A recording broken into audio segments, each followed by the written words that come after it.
What's up, YouTube? It's your boy Maverick Raven coming at you with another video. And guys, Mondays tend to be like real fast, real busy news days, right? And today is not proving to be any different, bro. It is a busy news day. South Park creators threaten legal action over interference on streaming deal. Exclusive from The Hollywood Reporter. We're going to get into this. Trey Parker and Matt Stone accused incoming Paramount president Jeff Shell of meddling in contract negotiations with Warner Brothers, Discovery, and Netflix. Crazy, crazy.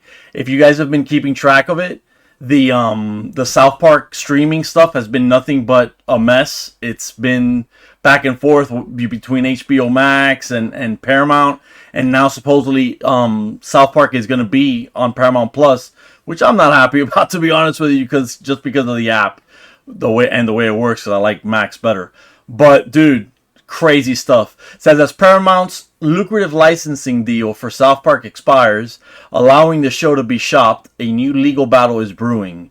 Jeff Shell, the Redbird Capital executive who will be the incoming president of New Paramount if the merger with Skydance is completed, has been accused by an attorney for South Park creators Trey Parker and Matt Stone of interfering in contract negotiations with potential suitors. I love the fact that they say suitors. That's awesome. Because, double meaning and all that. In a June 21st, 21 letter obtained by The Hollywood Reporter, Park County, the entertainment company run by Parker and Stone, threatened legal action for directing Netflix and Warner Brothers Discovery to modify certain terms of their offers in a manner calculated to benefit Paramount at the expense of the company. It pointed to Shell urging WBD to give Paramount an exclusive 12-month window for new episodes of the show and to shorten the term of the deal from 10 to 5 years, which could worsen the studio's bid for the series. Yeah, absolutely, man. If you got 10 years as opposed to 5, you can do certain things and you can make, plans, but it's crazy. We hereby demand that you, Redbird and Skydance, immediately cease your interference, the letter says. If these activities continue, we will have no choice but to act to both protect our rights and discharge any obligations we may have to the public. Ooh. In a statement, a spokesperson for the David Ellison-led firm said, under the terms of the transaction agreement, Skydance has the right to approve material contracts. At the heart of the dispute, a joint venture Parker and Stone operate with Paramount called South Park Digital Studios, which owns the streaming rights to the hit animated series. Yeah, that's a thing, man, because the studio has a bunch of things that they do. They do video games, and some of the video games are not only like extremely ludicrous, in terms of financial gains, right? But they're great games. Some of them are great, like the Stick of Truth and the Fractured Butthole. I always have to chuckle a little bit to myself when I say that thing. It's only Trey Parker and freaking Matt Stone, man. Gotta love them, dude. But yeah, man, these games are good, although Ubisoft, I think, is the company that makes them, so things are not looking good on that front either. It says there's 2 years remaining on Paramount's $900 million overall deal, with the company in talks to extend the agreement and bring the show to Paramount Plus. The ownership structure, which lends itself to conflicts of interest, complicates licensing negotiations for the show. Also at play is pending approval for Skydance's deal to acquire Paramount. Under federal antitrust laws, the David Ellison-led firm is barred from taking control and issuing directives until the merger's official closure. Yeah, I could see the conflict of interest there for sure. You did this behind Park County's back, writes Afshin Beyzai. I'm sorry if I'm really mispronouncing your name, which I'm sure I am. General counsel for the firm to Shell.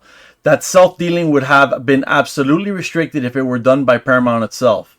So it is simply outrageous that even before it has been granted the authority to close the merger with Paramount, Redbird and Skydance are jumping the gun and using confidential information of SPDS to purport to make demands on behalf of SPDS that even Paramount has no right to make. South Park Digital Studios is governed by a 5-member board of managers, really? Which includes Paramount affiliate Comedy Partners. It's so crazy.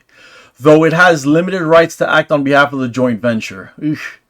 Against this backdrop, Park County says that Shell had no right or authority to be demanding that SPDS's prospective counterparties make modifications to their proposals, especially modifications that would depress the value of the proposals. The deal can be traced back to 2007 when Stone and Parker cut a lucrative new agreement with Comedy Central over Viacom. With Comedy Central owner Viacom. Remember them? Streaming video existed back then, but the market was vastly different. Yeah, that's true. Netflix began streaming videos in January of that year, and Viacom was suing YouTube over copyright infringement. That I don't remember. When it came to how consumers watched episodes outside of linear TV, DVDs were the dominant economic force. Yeah, man, that's why I've got all of my South Park DVDs there. It's crazy how they're making it like, you know, the norm, the new norm, that you don't actually own anything, you know, because it's digital. Because at any time they can literally pull your material and be like, "Oh, sorry, you don't own it. You just, you know, we're paying for the license to stream it." It's ridiculous, dude. Physical copies are the way to go, guys, for real. The deal struck by Park County and Viacom gave Stone and Parker's company 50% of digital revenue in perpetuity, split with the company. As streaming video proliferated and became a $1 trillion business, the value of that deal has only multiplied. Yeah. HBO Max's 2019 deal for South Park reruns, for example, was worth $550 million, with half going directly to Park County. That's crazy. That's a ridiculous, like, stupid amount of money, isn't it? Ugh. With South Park's massive library of more than 300 episodes and more being released every year, not really. It's not really being released every year. I'm on my withdrawal right now. Future deals will keep the cash flow flowing for years to come, despite what seem like efforts to try and get the genie back in the bottle. So there you have it, you guys. Pretty crazy if you ask me, man. I'm not too thrilled about this, and hopefully this doesn't interrupt or cause any type of delay for the new season, you know, because we didn't have anything last year from South Park other than the movies. I think the one with the Ozempic was last year. Ozempic, and they also had the one with water, the vitamin water, Cred, I think it was called. Credigree water or something like that. I don't remember. But yeah, so there you have it, you guys. Let me know what you guys think down below. If you like the video, please don't forget to like, comment, share, and subscribe. All of those things really do help out the channel.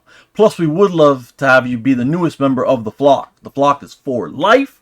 So come join us, guys. We'd love to have you. The air is for everyone. Other than that, that pretty much does it for me, you guys. I think I got one more video coming up later today. I'm not sure. I can't promise anything. But anyways, stay tuned, you guys. And as always, stay safe and stay based.